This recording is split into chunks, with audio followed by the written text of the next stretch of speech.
When I started making this Olla, I started with a somewhat smaller puki, smaller than what you would normally start an Olla with, and this is mainly because I wasn't planning on making an Olla at all. I was planning on making a Zuni style dough bowl, using this picture as my guide, and I started off by putting a pancake in my puki, about the same exact size, lifting up the edges a little bit to bond my first coil. And this technique of coil bonding I learned from a YouTube video of an Acoma potter, where they take a really thick slab and add it onto their pot.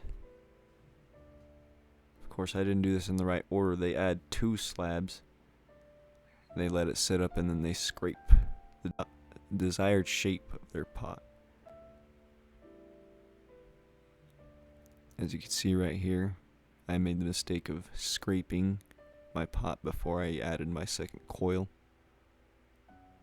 which at this time I realized I was not going to get a Zuni style dough bowl, and so I had to improvise and realize I was going to make some kind of shape of an Olla. Then my piece started getting a little bit too round, which I didn't want. Almost starts looking like a Zia pot. And I then started scraping the pot, consisting of only 2 coils so far, into a Socorro shape. Socorro style of Olla.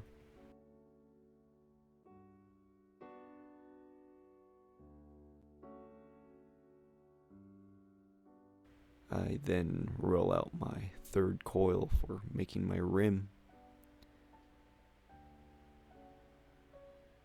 As you can see, it's a round coil instead of a flat slab. This coil wasn't the perfect size, so I had to add one more. I had to add a 4th smaller coil just to make the rim to the right thickness and trim it off to the right height.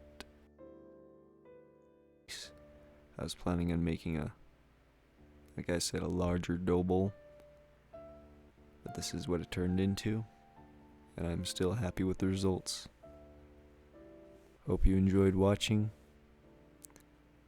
Mark Gibson Jr. with Mark Gibson Sacred Pottery. Please subscribe.